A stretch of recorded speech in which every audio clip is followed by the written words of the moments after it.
Hey, Podnutzians, welcome to the Mini PC Show, episode 120. I think I lied in the YouTube description, so I'm going to sit here and delay everything while I type 20 and hit save. My name is Door Geek, owner, operator, Podnutz.com. This is a show all about big talk, little machines. And first and foremost, I got to say, I thank everyone for their continued patronage, even though we haven't been able to put out a lot of episodes. This show is brought to you by Bill, aka Esoteric Universe. Thank you for all of your support throughout these years. Thank every Podnutzians for all their support throughout the years, whether you call it subscribing or following or patronizing or Twitter following or whatever. Thank everyone for coming out. Thank everyone for being part of the greater community at large. Before I go any further, I got to say, how's everything going, Rich? Long time no hear. Boy, I don't know how many listeners don't know us personally or interact with us personally, but I've been all over the stinking country. I've been to New York and back. I was 3 weeks in New York, and so glad to be back.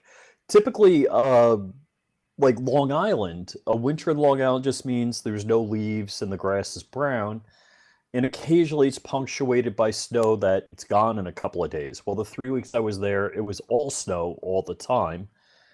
And I'm like, damn. And I actually had to work on my truck outside. So lot was going on.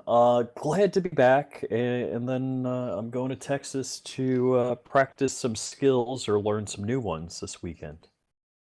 Well, practice makes attempt at perfect, so that's good. I will also give a quick shout out to Charles, Red, and Chatter. If you would like to join us live, aka there's multiple ways you can do it. You can follow us on Discord, you can follow us on Twitter, you can follow us on Facebook, or you can just shoot me an email directly and say, hey, can I get an email notification before you guys go live, and I can add you guys into the if this then that stream feed, to where when the posting says that we're going to go live, you'll get an email as well.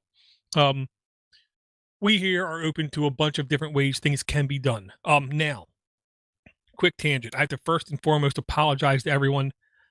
No matter what anybody else says, the lack of shows from this network has been directly causational from my fault. Long story short, a year ago, injuries, hurt, pain.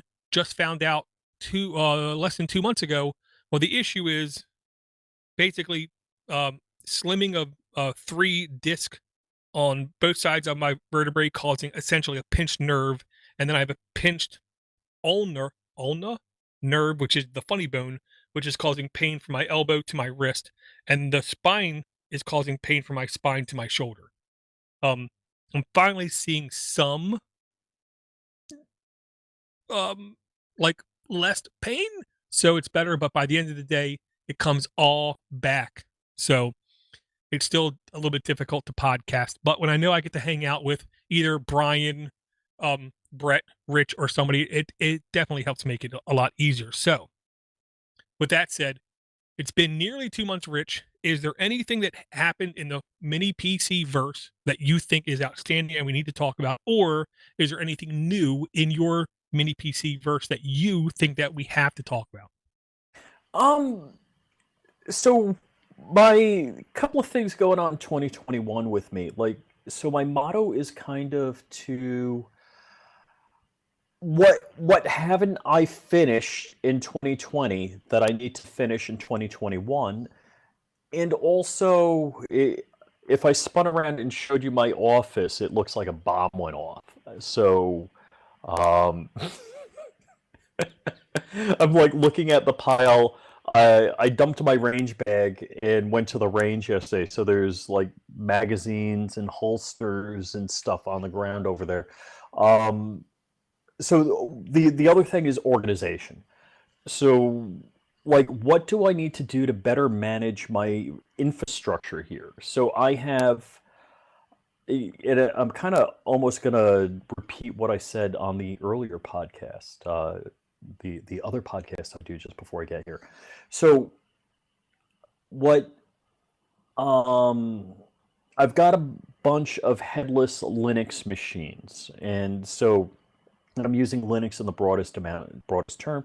So some of them are ESXi, some of them are ESXi ARM, some are ESXi Intel, some are the majority of other ones are Diet Pi, and so I've got a big, ARM infrastructure is the majority, and I need to be able to manage it. And so I just threw Ansible on my o-droid N2, which is running Diet Pi. I did the key exchange so they can SSH to each other and not log in each time. And so I'm setting up some basic Ansible commands so I can do a shutdown on my infrastructure. Like, hey, if I have a power outage, whether it's like a UPS going down, I do have fairly big UPSs on everything. So I'll have 5-minute power outages. They're less and less frequent, but it used to be like twice a month we'd have a 5-minute power outage. And that isn't the case for the most part anymore. But what I want to be able to do is further automate things. So, like, fine, I can run an Ansible script and shut down everything. But what I want to do is further enhance that, like throw a Pi Zero or something on the UPS that it's plugged into it and it's monitoring the UPS. And if the power's out for 5 minutes or 15 minutes, let's say probably 15, because I easily have 15 minutes worth of battery power. Start shutting things down, like start shutting ESXi servers down because I don't use them for the most part Right. for anything important, and then shut down the file servers, so the Open Media Vault servers, and go through things. So I'm trying to do a little bit more automation and have things work for me. Well, and I think you used the right word in our private chat. Orchestration. Everything that you mentioned to me, I visualize as orchestration, like a master conductor saying, okay, we have this event, it's happened. Now it's my job to orchestrate to you all you operating systems, all you services, all you things to what to do. Um, Mm-hmm. I also would like the idea of, I believe you can also say, well, I'm going to throw this X board into my environment, and then the orchestration system can say, when I see this X kind of board, make it another node of this system for fault tolerance Mm-hmm. or for just more storage kind of thing. It's the kind of thing I'm between you and me, I'm utterly fascinated with, but I can't see a use case in my petty little, amateur environment. All right, so I'll give you for instance. So I'm running a bunch of Diet Pi now. I can't orchestrate with Ansible. I looked it up unless the search result I got, unless it was dated and they included some way that I can run Ansible and do the Diet Pi update command, because it's not just a simple Diet Pi update. There's a couple of questions you have to answer after that. But what I can do is say, hey, do an apt update on all of my Diet Pi. And so you can have different groupings. So your inventory list can be, and I'm gonna hypothetical because it'll make it a little bit easier for people. So say you have Diet Pi web servers, you have Diet Pi file servers, you have Diet Pi database servers. So they all belong to the Diet Pi group. So if you want to do an update of Diet Pi, you can just say, hey, all of the Diet Pi servers do an apt update, or all of the web servers do this kind of thing. I need to patch the web servers, or the database servers, I need to deploy a patch, or the file servers, I need to deploy a patch. And this way you can operate on those things. And the other thing that I do to everything that is in my infrastructure, I do SNMP monitoring with Observium. So I actually have a script that, a shell script for that. So I can now deploy that shell script with Ansible to a new machine in my environment. So that's kind of cool. So I got to work on that. Like, hey, throw the SNMP daemon on, and here's the SNMP config script, and I can deploy that by Ansible. So that's something I got to be working on. and maybe I can actually configure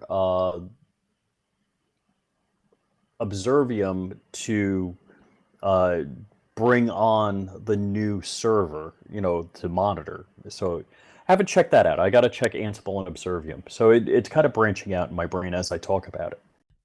Right. So then what I gather is, while it is orchestration, if you have multiples of the same templatable thing, whether it is operating system, DuPuie, CentOS, Ubuntu, Debian, Raspbian, whatever, or web servers, or a bunch of database servers, or a bunch of multimedia servers, as long as they all can take advantage of SSH commands, then they're templatable in Ansible.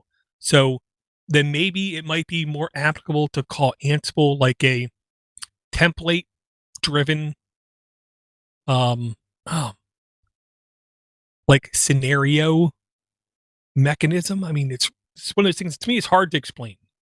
Well, you can. So Ansible, I haven't gotten to playbooks yet, but there are playbooks in Yeah. Ansible which you can write more sophisticated things. Right now, I'm pretty much what they call ad hoc commands. That's my level of customization that I've done at this point.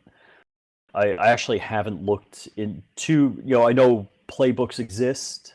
I haven't looked into it. I'm sure I probably can find out there on GitHub or something like, hey, how about a playbook to shut down my VMs and then shut down the ESXi host to do a graceful shutdown type thing.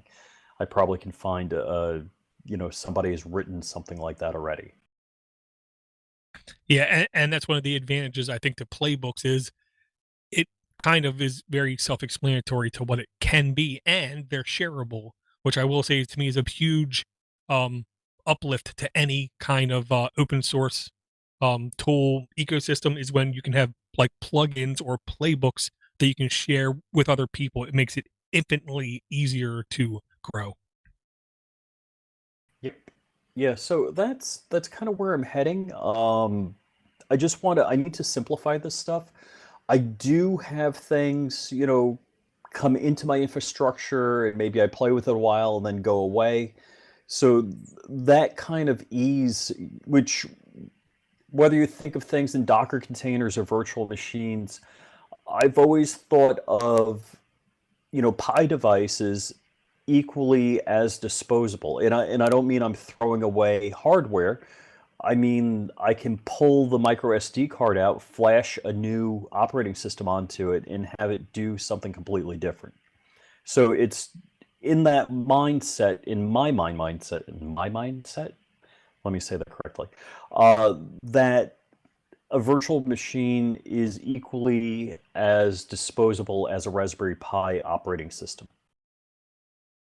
Oh yeah, absolutely agree with you on that. And then leading into the elephant in the room, there has been a couple announcements since the last time we did a show in the micro universe. Long story short, there's been a lot of Risk V announcements. Now, quick tangent. I might be wrong, but I believe the last show I corrected a swath of people in pronouncing Risk V wrong. And because I could have swore I heard like an official channel say what it was pronounced as, and it wasn't Risk V. And then I hear a bunch of podcasters pronounce it as Risk V, and then I'm like, you guys are idiots. It's not Risk V. And then I hear official announcements saying it's pronounced Risk V. So I'm really confused. So just moving forward, if I said people were wrong and they were right, I apologize. If I'm misremembering my past, then hey, memory's flawed. Let's get over it. 2, the big elephant in the room is the RPi 2040, which is the Pico like. The only way I can really describe this to even close to the PC layman, it's a Arduino like, aka super affordable, super simplistic microcontroller ecosystem that the Raspberry Pi announced, where the main most sophisticated board in air quotes is $4. And then they have a whole bunch of other boards off of it. I do believe they're actually less money. And think of this as a microcontroller. Think of this as the unit sitting in the automated door at your grocery store that just has a simple sensor. When it senses movement, open the door. It's that little like level of microcontroller, but it's Raspberry Pi, which means one, the community behind this are going to be ravenous, like all over the place, and like putting this thing in places no one ever imagined. But two, sharing the code that they use back upstream.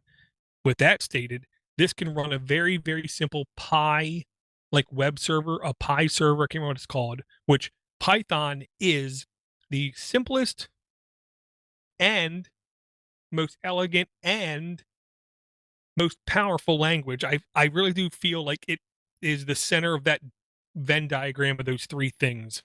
Simplest, easiest to understand, and the most powerful programming language that has ever existed. And you can use it on these microcontroller devices. I haven't bought any yet.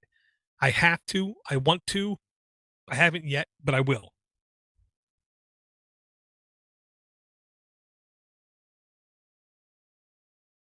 Yeah, I don't know if I got the wrong link here, but I'm not showing the same thing when I clicked on that, but I see what you're showing. I used to play with PIC microcontrollers and what was it, the basic stamps back in the day. And so that's kind of the predecessor to all of the Arduinos.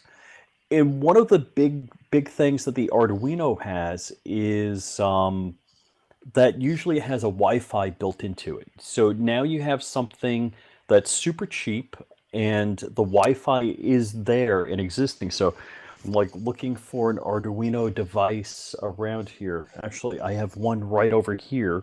It's a power strip. And so each of the 110 volt outlets are individually controllable. The bummer is it's got 4 USB ports and they're not individually controllable. They're only bulk controllable. So you can flash that with something like Tasmodo and have it.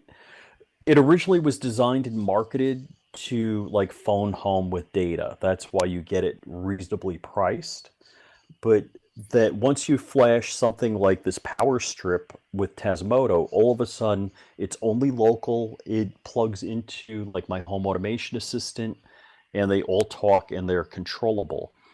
And that's the beauty of these, low cost boards. They don't have to be crazy sophisticated. Um, you can do. I think there was a Hackaday. It might be from earlier this year, but you can do soil moisture monitoring, and it can just report back. In Arduino, like I said, I've only script kiddied that kind of stuff. I haven't done a whole lot of sophisticated work with Arduino boards. But if the Pi is out there in that same space, that's going to make one, a lot more Googleable documentation, a lot more script type stuff out there because the Raspberry Pi community is huge. And also it's going to mean that there's going to be a lot more code out there that you can tweak and hack. Oh yeah, I have no problem saying it's going to be insane. The amount of an air quote pico code that this thing is going to stir is off the charts. And yes, Charles in the chat did say it right. This can run C++ code or Python.code kind of thing. It depends on which server you put on it. And it's basically a processor, to think of it, where anybody can take this processor and put it on any board, and you have basically completely different IOs, ins and outs. Now, tangent. Do you know what else is just like a simple, just basic, like in and out kind of microcontroller that I got gifted to me here recently, Rich? No, I don't know. It was from a fantastic fella in Nevada named Zoke, and he sent me a Monoprice sous vide immersion emulsion cooking device, which basically means you put things in airtight bags and you drop them in water. I just use Ziploc bags. Yeah, same here. And it keeps it at a very precise temperature, like less than 0.1 degree change in the time of cooking. And I have 4 words for you, Rich. Deep fried pork ribs. Oh yeah, really? I got to give that a try. I haven't tried that out. I've been sous videing steak, which typically I'll do 2 hours at 145 degrees with what is it, the Montreal steak seasoning on it, and the I do chicken breasts, and that's 2 hours at 100. I'm sorry, I reverse that. Steak is 2 hours at 135 degrees. Chicken breast is 2 hours at 145 degrees, and I'll throw this I'll use Lori seasoned salt on the breast and like Mojo seasoning, and just throw it in a bag. Like usually two breasts to I don't know what size, maybe it's a gallon Ziploc bag, I'm not sure. And I'll use like potato chip clips, and I'll clip the bags to the side of the pot. And I also found at Publix, that's our supermarket here in Florida, they do some prepared chicken breasts, like chicken cordon bleu type stuff. So what I'll do is I'll throw them in there also, and then just and I didn't tell the end story. So the end is like 2 hours in the sous vide, and then either 5 minutes under the broiler or 5 minutes aside as like steak on the grill. Or chicken breast on the grill. I'll just do 5 minutes aside on a low temperature because you want to get them browned on the outside. I don't know if that adds flavor to it, but it's just what us humans are accustomed to. But the sous vide is phenomenal, and I just thought about it today. I wonder if you can sous vide sweet potato. Yeah, you can sous vide anything. But yeah, if you have the torch, you use the torch. If not, you use other means for it, kind of thing. Either pan fry with hot oil or broiler. And yes, the browning, aka caramelizing of the proteins on the exterior does change the flavor. It enhances the flavor is the way I put it. The two things I'll suggest you to try is chicken breast with literally like take the chicken breast and thaw it out, and then you jab it like you're Jack Nicholson in The Shining, and just take a fork and just make holes in it, and then put a little bit of Italian dressing in the Oh, okay. bag. Or from the one of the best movies ever, Trading Places, you put literally a tablespoon of frozen concentrated orange juice in the bag with the chicken breast and let it sous vide. And just 3 words: c'est magnifique. But yes, sorry for the tangent, people. So the sous vide is yours? I have a dumb sous vide. Is yours like Wi-Fi, Bluetooth, Oh whatever, or no, something? Just a no, dumb one too. mine's like a $40-something one on sale, and that's all I need. Yeah, I'm pretty happy with the one. I'll tell you. So other than the tech end, I'll tell you what I know. Um, I don't know if it was a $60, $40 one I bought it a while ago at the beginning of COVID. So we're talking almost a year ago, I guess. And the more expensive ones, or I don't know if let me just back that up. You might want to look at how many watts it is. So if it's like my family, it's me, my wife, and my daughter. My daughter's in college right now. So typically I'll cook maybe two steaks, or actually I've been actually cooking the steaks and the chicken breast together. So I'll have like two steaks, and I'll have like four chicken breasts, and I'll cook them together. And I told you, it didn't seem to matter that I cooked it at 135 versus 145 for the chicken. So and you could cook 3 hours at the same temperature, and it might make it a little more tender. It just means it takes longer also. I've seen people on YouTube talk about it where they say, hey, there's after 2 hours, it doesn't seem to make a whole lot of difference. And the other thing, sorry for the tangent, but what it also means is you don't have to buy the best, most tender steak. It's better if you do, but at the price of steak right now, I love steak. Don't get me wrong about that. But I'll try to buy a cheaper cut, with good marbling, and throw it in the sous vide. And even a steak that you wouldn't normally eat and enjoy, like you might eat it, but you might not enjoy it, you'll actually enjoy a lesser cut that's not as tender because it will get tender in the sous vide, and it won't dry up and get nasty. That's the other good part about cooking with the sous vide. Yeah, I'll say first, I always want to talk about the negative about something before proclaiming the positives of it. The negative about the sous vide is yes, it requires more time than traditional cooking typically, and it requires more prep time than your traditional cooking. Traditional cooking, you can be extremely lazy, defrost stuff, throw it in a pan, throw seasoning on it, and you're done. The advantage to sous vide is you get a large window of opportunity of being done.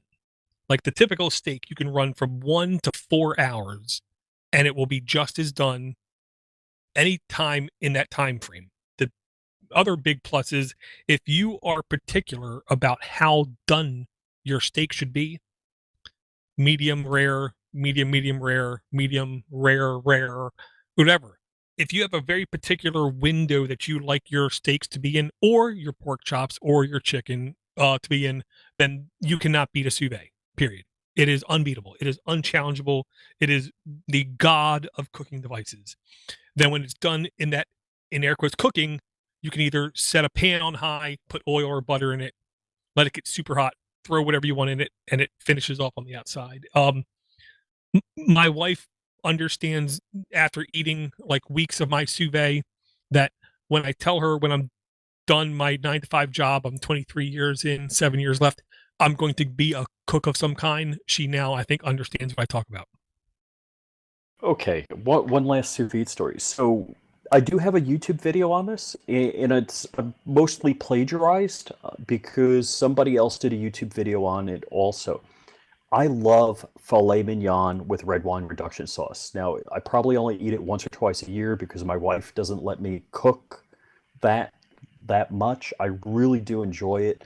So the first thing I did with the sous vide is typically what I'll do is I'll buy the whole loin at Costco, and you might have to trim it a little bit. You can get it like pre-trimmed at some Costco's. Some Costco's don't pre-trim it. Then you got to get rid of the silver skin. The silver skin and whatever the fat and all that kind of stuff. And usually and I don't know what the current price is because I haven't looked at it in like a year, but usually a loin in the $120 range, you'll get 10 pieces of filet mignon, and you'll get some big pieces, you'll get some smaller pieces, and like typically you could serve filet mignon to 10 people, and I've done it for 110 bucks. So when you think about what it cost for you to go to dinner at some place like Ruth's Chris, and don't get me wrong, Ruth's Chris is a great experience. We had a favorite waiter there. Again, I don't want to sound bougie like I went there a whole bunch. We'd go like 3 times a year on birthdays, like my birthday, my wife's birthday, that kind of thing. But when you think about what Ruth's Chris costs per head to have filet mignon, it's pretty damn expensive.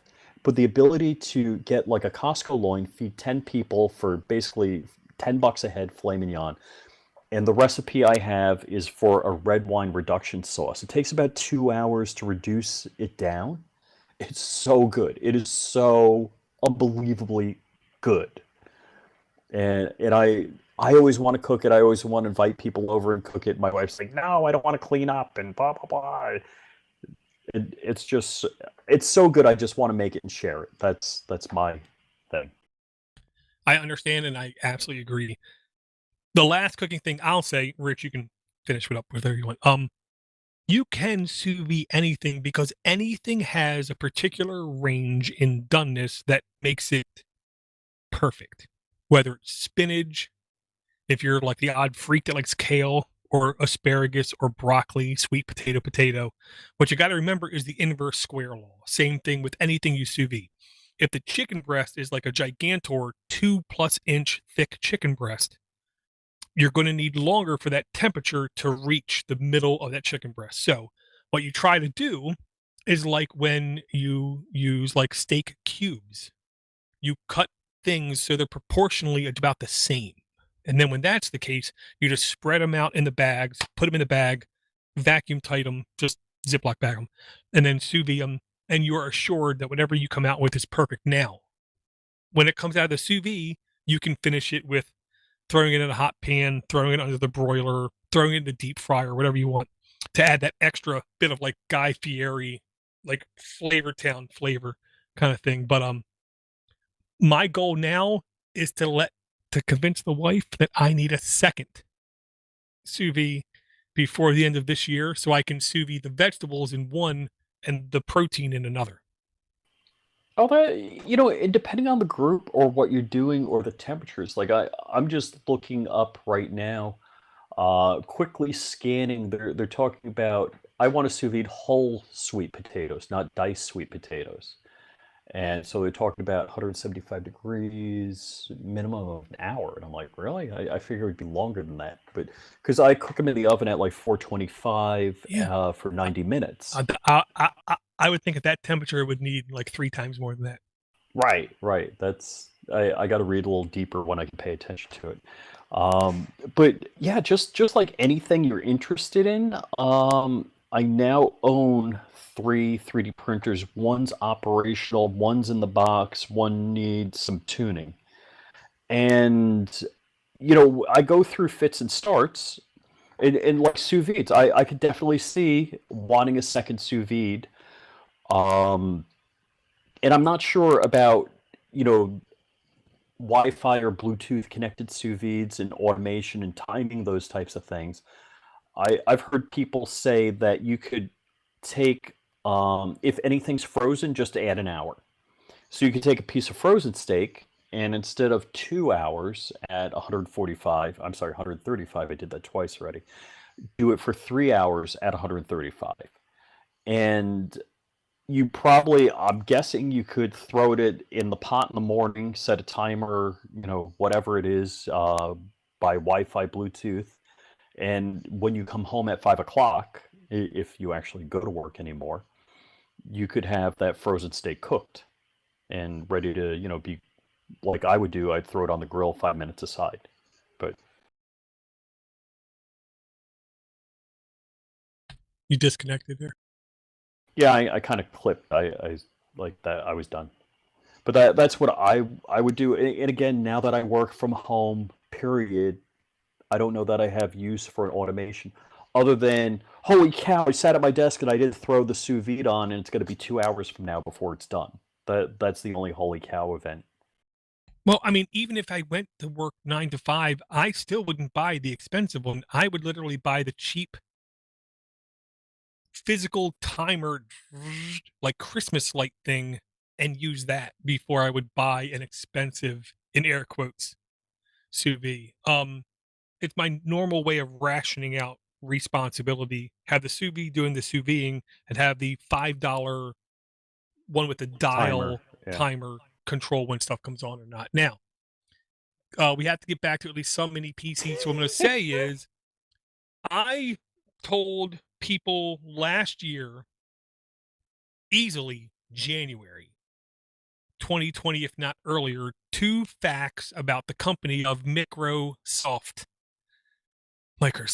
One, their goal is to be the #1 leading security company in the world, and they're well on their way to that. But the second thing I said, which I don't think I put enough behind it, is that the VS Code editor, Visual Studio Code Editor, freely available on GitHub and very extensible on GitHub, will be the #1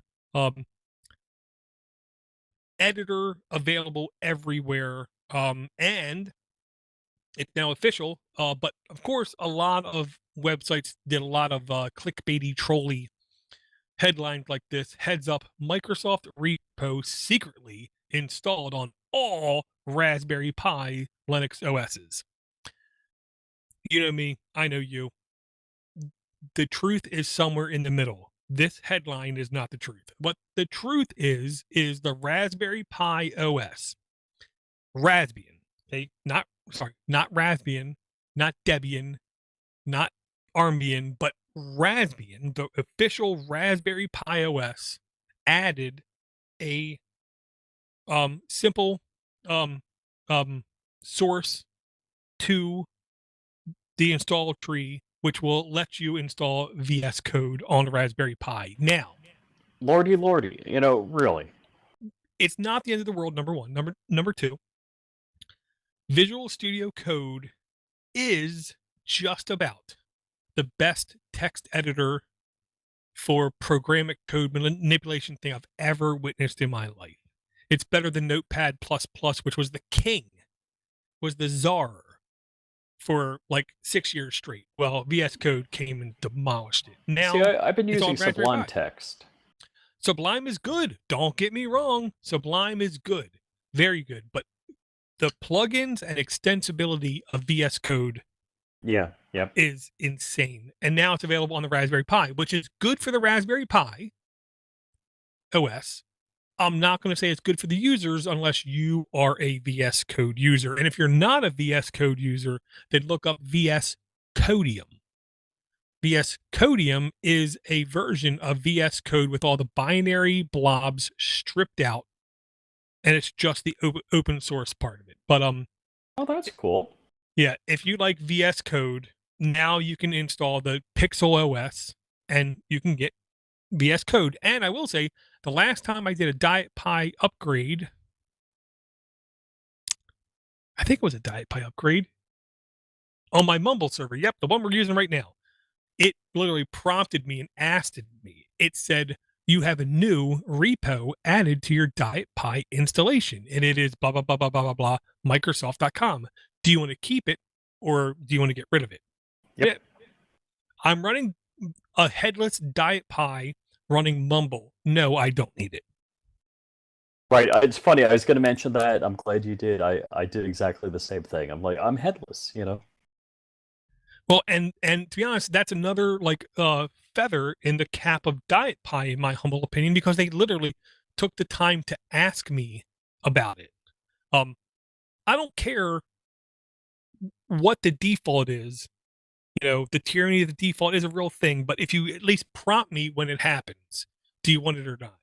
Then it at least gives me a choice, even, you know, though I don't want it on almost anything I run, at least I get a choice. Yeah, I did appreciate that when I saw that pop up. I'm like, you guys are really looking out for me. Yeah, and I have donated to Diet Pi one time in the last, I think, 18 months, but I got to do it again. You know, it's funny. I get shamed by people in different communities because I kind of in several different communities about good organizations, and I haven't been spreading the love, and I need to get on that. Well, I mean, you know, no one's perfect. When you get time, you can do it. The other thing I wanted to just show a little bit more love towards is we do have now a official, and here's the link in the notes to the official Pine Talk podcast. It is basically at pine64.org/feed/MP3, because they're freedom hating people like me.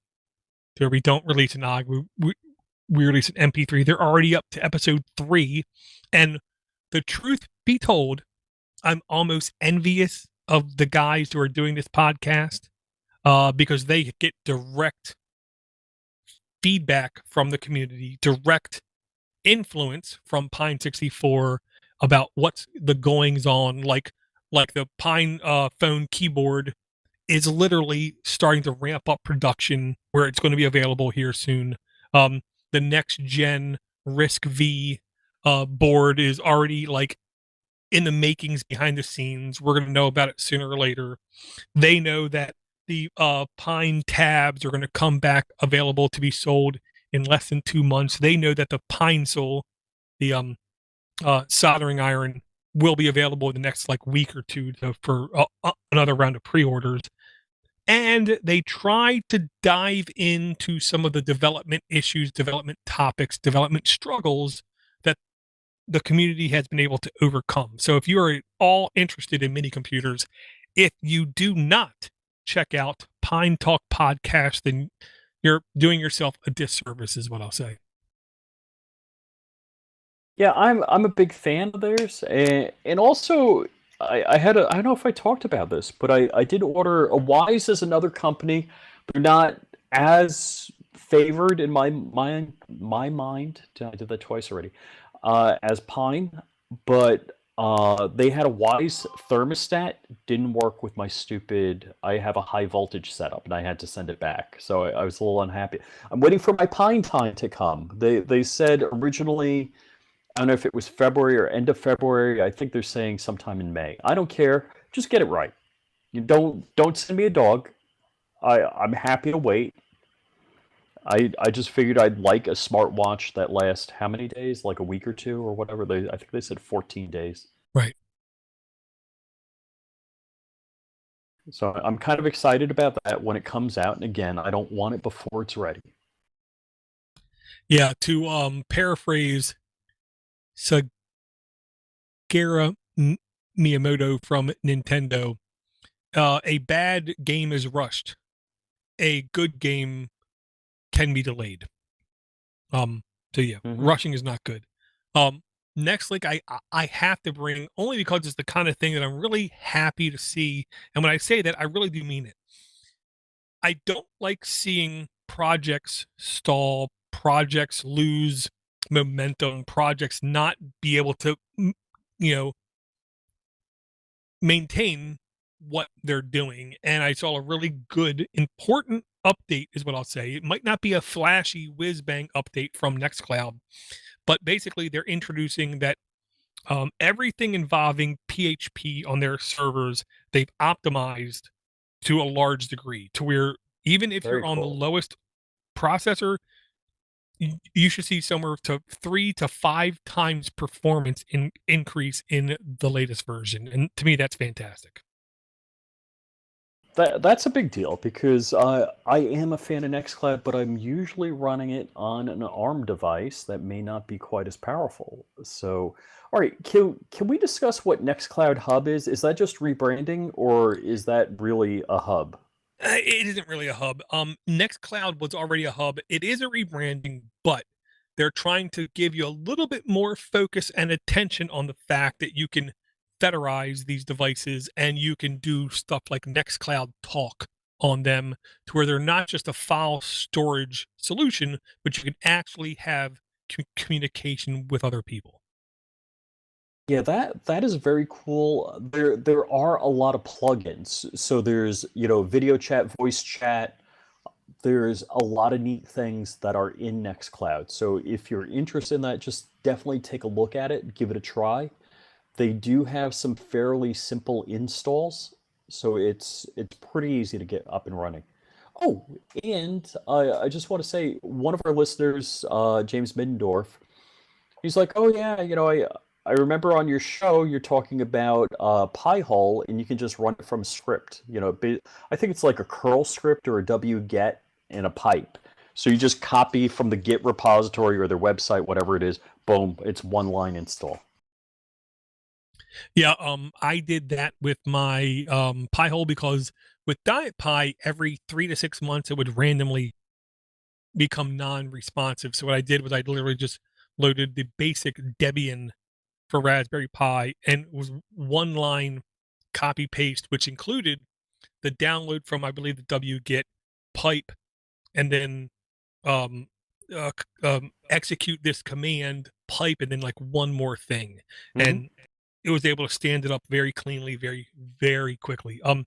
My Nextcloud is currently being ran on a Rock 64, not a Rock Pro 64, it is a Rock 64 with 4 gigs of RAM.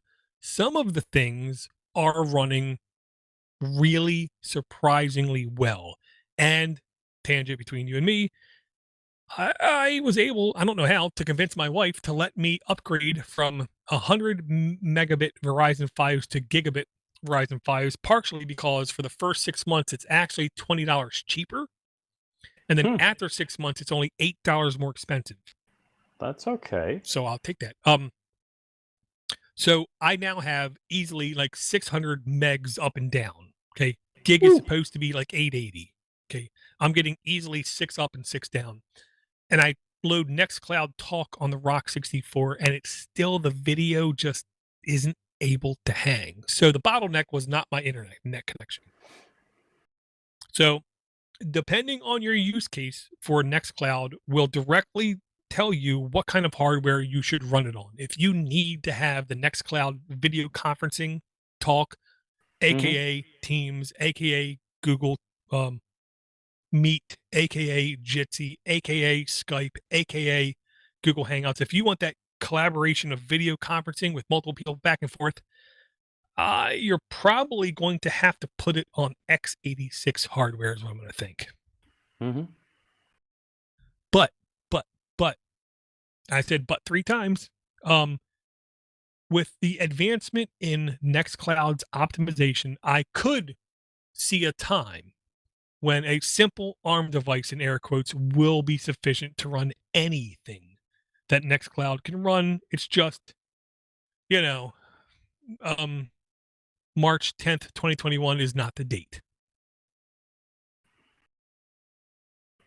Yeah, I've seen different things going on. I can't, I'm not going to talk further about it because I don't have scientific information. What I'll say is my o-droid XU4, which was my Plex server, and my N2, my o-droid N2, which is my current Plex server, I still have them both up and running. They seem to get bogged down, and I don't know if the scripts are pulling down higher resolution videos and they're tougher to process, where in the past I never had an issue. So it could be a couple of things. It could be the code base getting larger and it's slower and maybe it's not as efficient. It could be that I have, a higher resolution video. So I said I wasn't going to talk about it, and I talked about it now.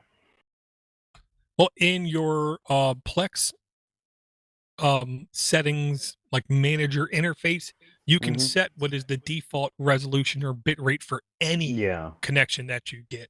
My suggestion first would be to turn that down. Secondly, have you installed either something like Bash Top or PyTop on that device, which I'll put it like this.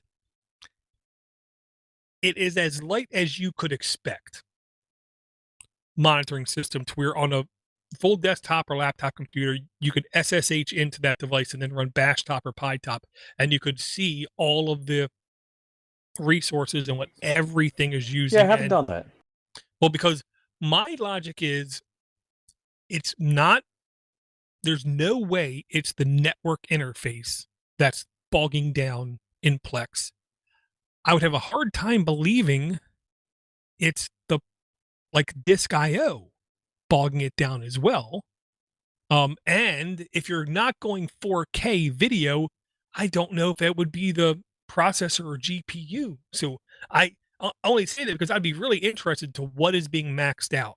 Good question. I will have to do that. I'll have to run something that I know bogs it down and then try and figure out what's going on. Well, and I hope it's something as stupid as, well, it's the swap drive getting bogged down, just get rid of the swap drive or something like that simple. As I don't even know how to put it like this, but we here on the Mini PC Show like to believe we are ultra forward thinkers. Okay. Back in 2012, we talked about ARM processors being the future. I'm sure nobody believed us. I'm sure people thought we were idiots. I don't care. There's an article here on TechSpot, and this is a number that I want people to really, truly sit down and calculate for themselves. Every second of 2020, every second of 2020, so 60 times a minute times 60 times an hour times 24. 60 times 60 times 24. That's a big number, folks. That number for the entire year, 60 times 60 times 20 times 365, 842 ARM chips were built. 60 times 60 times 24 times 365 times 842. Nobody in their right mind could have foreseen that kind of thing happening. Now, here's the thing. Because of the sheer number of chips that are being built, we, the consumers, are now allotted the cheapest processing power we've ever had by far. Long story short, the last phone I had was a Honor P20 Lite. $240, and when I got the phone, it worked fine but it was painfully obvious it was not a high-end device. It was a budget device. It ran really smooth, but it was a little bit smaller, a little bit more narrow, a little bit less RAM, a little bit less storage, a little bit less blah, blah, blah. But it ran really, really, really good.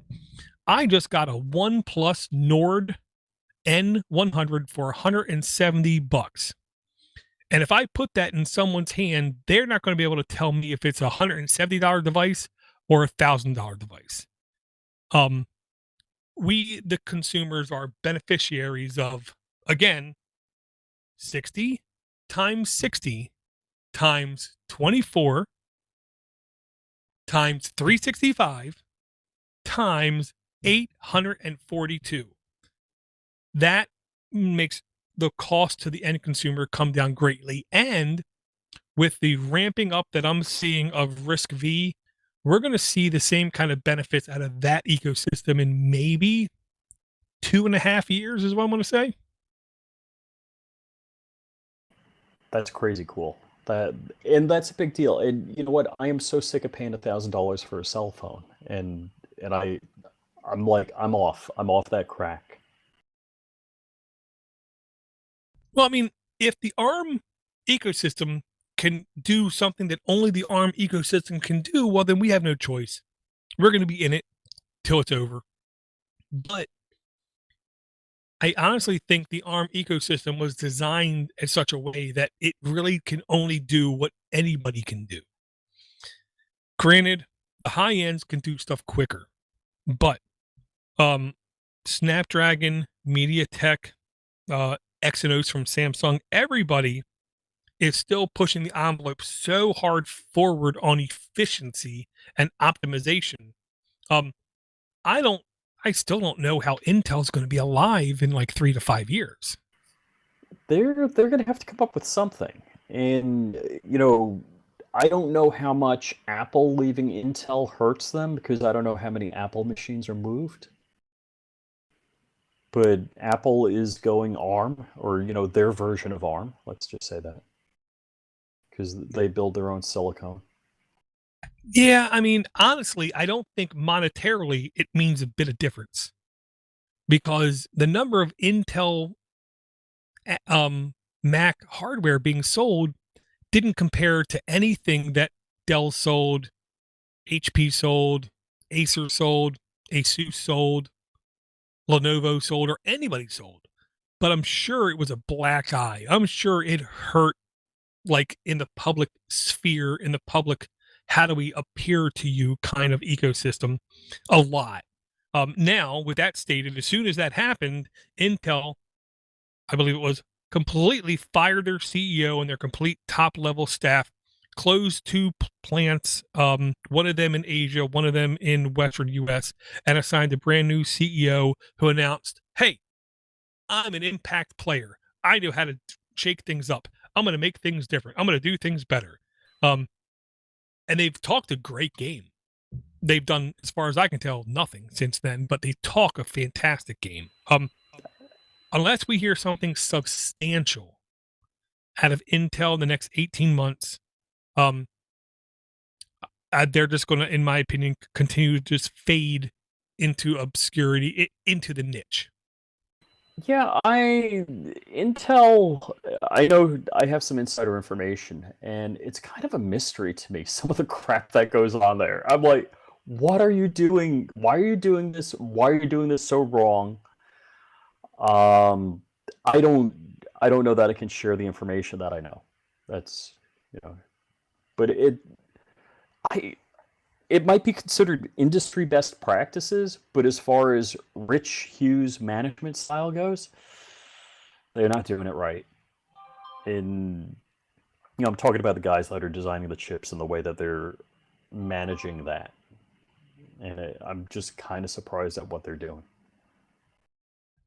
Yeah, I absolutely agree. Now, since we've only done, I believe, one show in 2021, let's take some time to say, since we talked about all this advancement, like literally near insane advancement in stuff in the last 2 months, okay, we have Raspberry Pi with a whole new platform that is immensely more open than their previous platform, number one. We have Pine really pushing hard towards consumer kind of things, announcing the end of the community phone. And to me, that just flagpoles that we're at the end of being a development platform and we're going to try now to be an end user platform kind of thing. Um, they announced a whole new Risk V platform coming from Pine people. We also have Intel announcing like the high end NUC platform is going to advance by another degree. We have Nvidia buying the SoftBank purchase bank of ARM processors. We have Risk V with like 20 boards being announced in the next, 20 months kind of thing. If there was one or two things that you might try to say you think could happen by the end of 2021 in mini PC ecosystems, do you have any like predictions you feel comfortable saying out loud? I just think there's too much in the mix right now. I think, look, competition is always good for the consumer. It's always good for what product ends in your hands. Because if you have three competing architectures going at it, and in the same market, whether it's single board computing or small size computing, that's a big deal. They're each got to up their game. They don't. I don't know this for sure, but I always felt like some manufacturers, let's just take video cameras, for instance. I would It just seemed to me like they had a game plan of what they're going to release each year as features that would make the prior year. I was doing pro stuff, so a camera was 10 grand. So that $10,000 camera you bought the year before, if you didn't make enough profit on that, that thing was worthless because somebody for $1,000 could go to Best Buy and buy something that had better, sharper images, saw in less light, had more features to it, fill in the blank blah. And you're getting your lunch eaten. And that's actually why I got out of the market, out of the video production business, because the technology was moving so fast. Even when you thought you had something super good, it was worthless in 2 years. You couldn't give it away. You dropped out. No, I didn't drop out. So I think what's going on is that we got three architectures competing for a dollar, and it who knows? We might not be using ARM too far in the future. It might be all Risk V. I'm I would be very shocked if Intel was the big winner in the future. They could pull it out, but I think they would have to do a massive reorganization. And that's one thing I find. I, See, I'm always bordering on what information I can share. Let's just say I know an organization and they've had a money crunch in the last 12 months. Well, we all know virtual infrastructure runs on storage, and if you don't have enough storage, you're not going to work in the future. And it's one of those things that at the worker bee level, everybody knows you need to buy more storage or you're not going to have a company. But once you get up that management chain, they're like, why do they need to buy disks? It's like, because that's where your data goes and we keep growing. And you have organizations that, way before it even gets to the C-suite, that they're deaf. They just know buzz crap that goes on. They're not, let's take even VMware as an organization. I don't think the top level management knows anything about even what their product is or does. I think they know, like, ooh, we've got like a team doing this, and the buzz about this product is good, so we'll focus on that. I I don't think any organization, maybe other than Elon Musk, actually knows what the workers are doing. A, thank you for making that comparison. Because I can tell you, Nutanix is the Tesla of enterprise infrastructure. When they sell you a piece of hardware, when you buy a Tesla, there's so much that you are given, but you don't have access to. Whether it is extended battery, whether it is extra features in the dash with the extra games, it's already there. You just don't have access to it. You don't even know it's there. New Tonix as a platform, when they sell you the hardware infrastructure, they actually secretly include into the price 8 to 3 8 to 30 times, sorry, the amount of infrastructure that you need. So when you do need something, they just say, "Oh, do you need that? Okay, we can turn it on for you right now." And then they just flick a switch and magically it just is there. And you don't know it's been there the whole time. Um, when it comes to mini computing and computing in general, I'll just put it like this. There's one wave coming on every platform.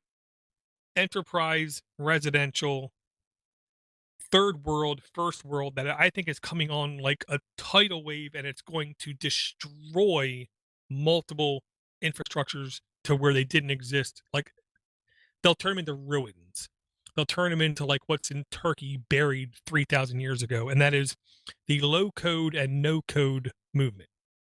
For those who don't know, it's basically you have a couple key developers working in a central office who are hyper hardcore coders.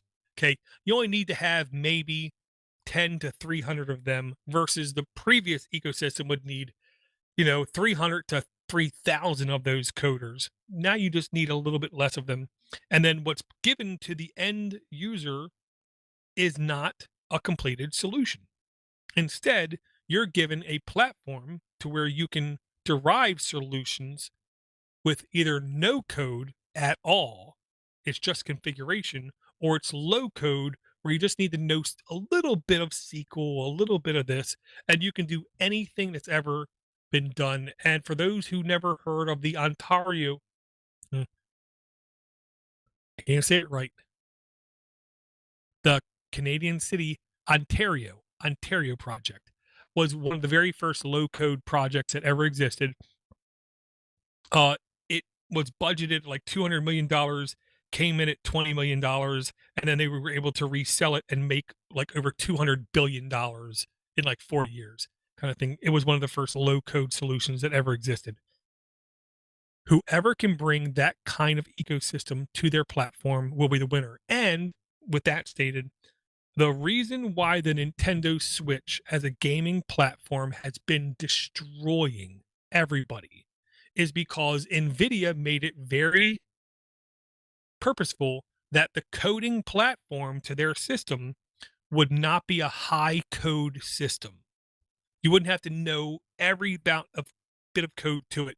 They presented the developers with a very low code solution in order to translate their projects into them or to create something from scratch. With that stated, NVIDIA announced that entire platform that whole ecosystem is based on will no longer be produced in the next year. They're moving on to something greater, which I also believe is going to be simpler and easier. And NVIDIA just bought SoftBank's ARM purchase. With that stated, any other platform is going to have a really hard time competing with ARM for the next 2 to 3 years. Intel has no chance at all of competing with being anything like forward thinking. The stuff you right now today, you have to have an Intel processor to run on. In 2 to 3 years, we're not going to say that.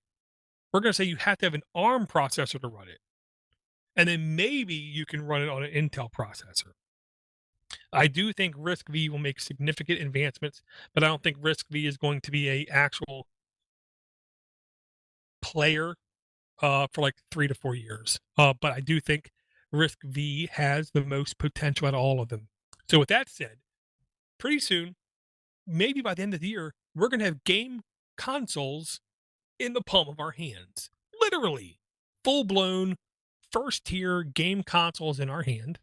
We're going to be able to have microcontrollers less than $20 that you can put on the edge of your network and do neural processing, facial recognition, any kind of like off thing like that, where you don't need to tax it a lot, but when you need to tax it, you need to tax it greatly. We're going to be able to like one click set up lots of things just like that little beauty right there.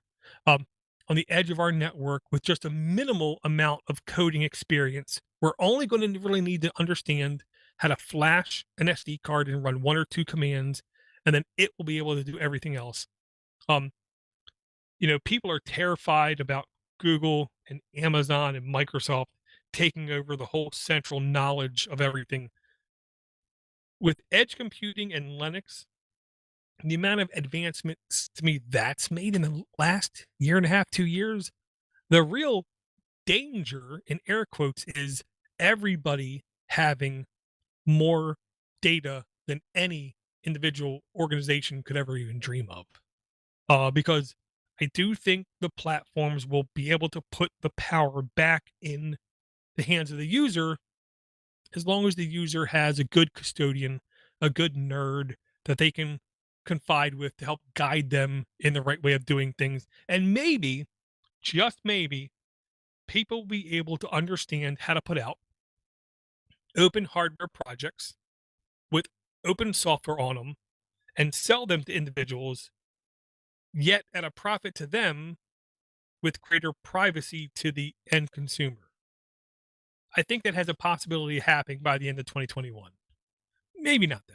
I'm not going to hold my breath.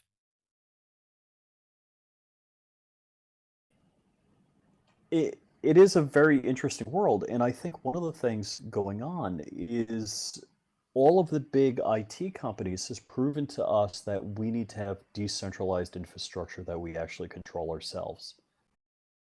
And Absolutely. it's I've I've long touted the concept because in 1999, if I wanted to write a web-based dating service, I would have to have a rack mount machine at an ISP.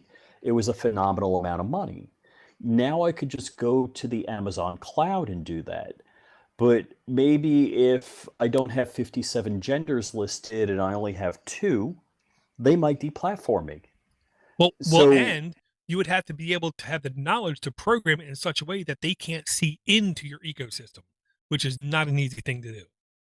mhm. Yeah, there's so I think big tech kind of shot themselves in the foot. Uh, because it's long been the idea that, hey, I don't have to build a building. I don't have to, have redundant power supplies, redundant ISPs. I don't have to have security, etc. For my server room. I can just go with Google or, fill in the blank, whoever's out there. But now they've brought it back to like, well, if there's social pressure against your company for like maybe let's just say you're McDonald's and you're on the Amazon cloud, and maybe somebody's mad at your straws or mad at your container or mad at whatever, you might get deplatformed. Yeah. So, I mean, what if somebody could offer a platform where the data is agnostic? I mean, because to me, because I don't know if you're aware of this, I'm old. Okay.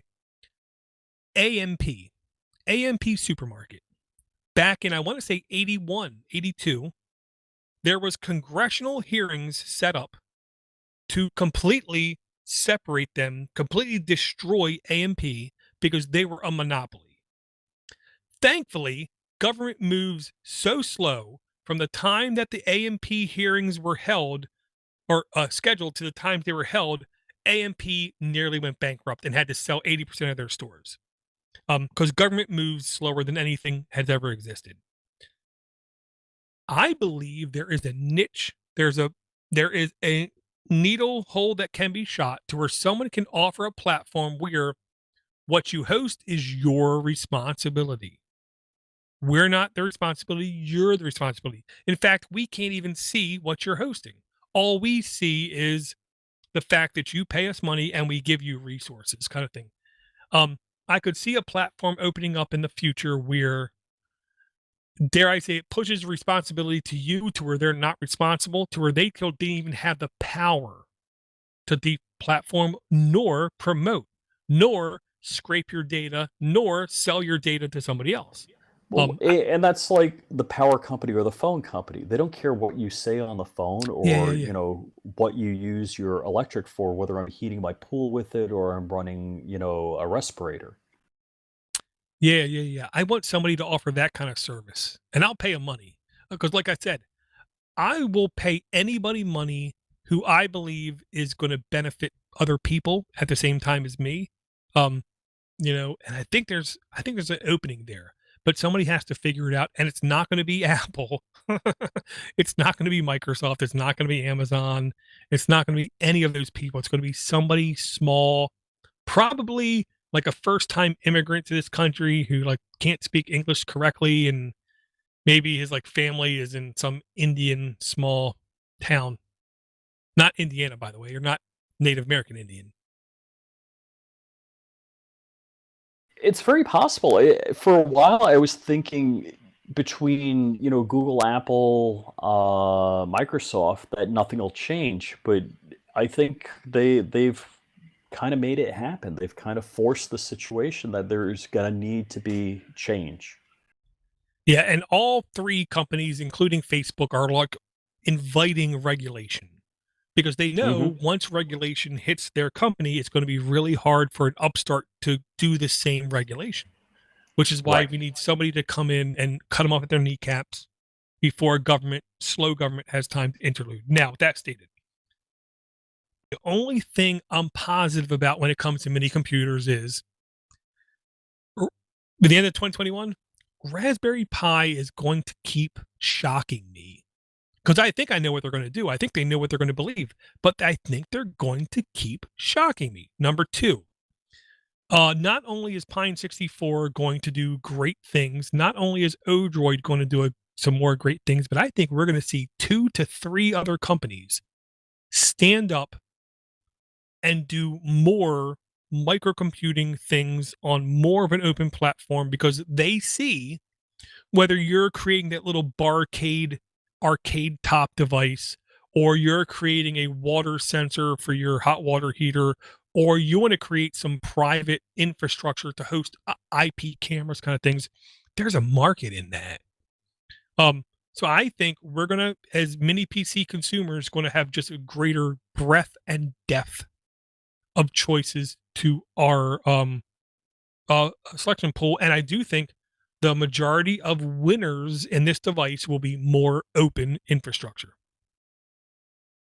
Amen. And with that said, Rich, A, I, A, always love talking to you. B, I am always disappointed when I hear you on another podcast because I don't feel like it's at the same level between us. Oh, yeah. I better not say anything. Don't. Anyhow, I love you. And if I was to say, hey, how can I get myself some more Flying Rich? What's the easiest way to do that? flyingrich.com or youtube.com/flyingrich, or let's see, I'm on Instagram as flyingrich_official. And I'm like on MySpace and all of the other social medias out there as Flying Rich. Well, and if any of those links are not in the notes, please shoot them my way because they will be in the notes. If you, as a listener to this show, you first and foremost have to understand you're not a listener into the show. You're an active participant into this show. You are what I call a Podnutzians. Whether you are Red, Charles, um, Christian, anybody else, chatter who partakes in any of this content, um, you're an equal. You're not a listener.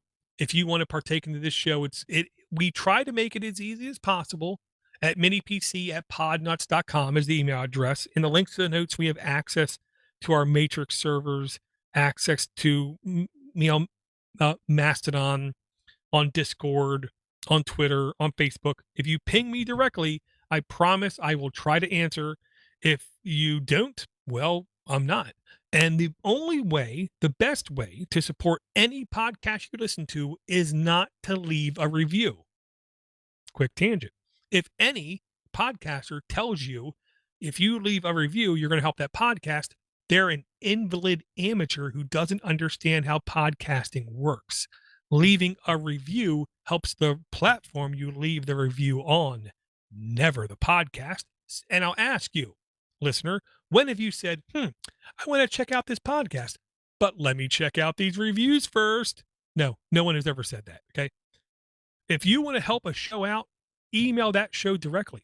Tell them you're of value to them, and announce to your friends, hey, I found this podcast. I like the people who are on it. I like the topics that they're talking about. Those are the only two ways you can help a podcast. To leave a review is about as pointless as changing your avatar on a social media platform to show your activism. Okay. It's about like that. So with that said, I love everyone who supports us, whether you're subscribing or following. I don't care what you call it. Thank you for the support. Thank you for the downloads. Thank you for communicating with us. Thank you for your patience with us, because we are not perfect. We try to put out shows when we can, and we will definitely talk to everyone as soon as we possibly can, hopefully in a week or two, about Mini Talk Big Machines. I love you, Rich. Good seeing you, man. Take it easy, everybody. And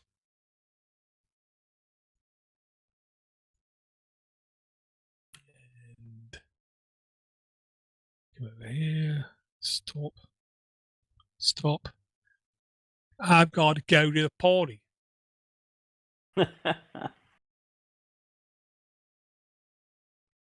Chatter says you're smoking something on some of these beliefs. Oh, I know. I know. Well, Chatter, one of my very first Door Geeks episodes, I said there's three different things in the universe: truths, facts, and beliefs. We all have some of the three. Truths are things we believe in our cult, in our crew, in our gang, in our clique. Facts are something that are indisputable until universal truths have been redefined, whether it's dark matter, gravity, the speed of light can't be beat or something. And then we have beliefs. Beliefs are something that we believe in our cult that we cannot even begin to understand how somebody can't believe them as well.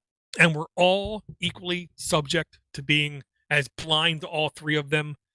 I tried to explain to my newest manager at work, there's a cognitive bias called the curse of knowledge, to where you know something, you believe something as being the truth, and you cannot comprehend how someone doesn't already understand that. Like, I work at this 9 to 5. We're using this tool. To use this tool, I got to come here, click that, go over here, click this, come over here, search for that, come over there, filter to that, and I can't understand why you don't know that. It's that easy. And I like try to explain to my boss, no, nobody understands that, but you. You've been doing this for like 5 years. AWS. Yeah. Yes, What's everyone that? can tell when you're hosting on AWS, and that's the dirty secret behind it. They have access to all the data coming in and out. They have no access to the data at standstill. I'll be right back.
Oh,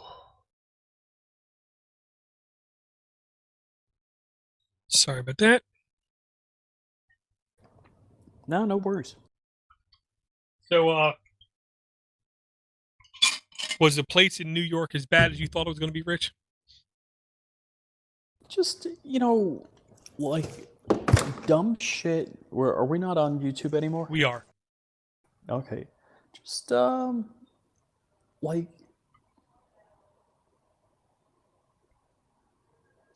it was kind of like people lived in your house that didn't know how houses worked or have a whole lot of common sense about that. Yep. My mother-in-law just retired. She sold her second house. She rented out her first house for, I want to say, 6 years. She's had 3 tenants. And all 3 of them eventually turned out to be what she said barbarians. Yeah, all right. So, yeah. Like, I can't believe these people actually lived in this place and treated it like this. You would think if you So would treat like this, you would get out.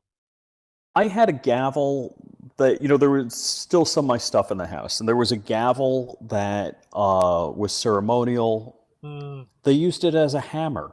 They didn't say, "Oh, this is Rich. Let me give it back to him." Or I saw it. I'm like, "What the hell is this?" I'm like, "Holy cow, that's the gavel!" And it's like all beat to hell. And I'm yeah. like, "So you use somebody's ceremonial gavel as a hammer?"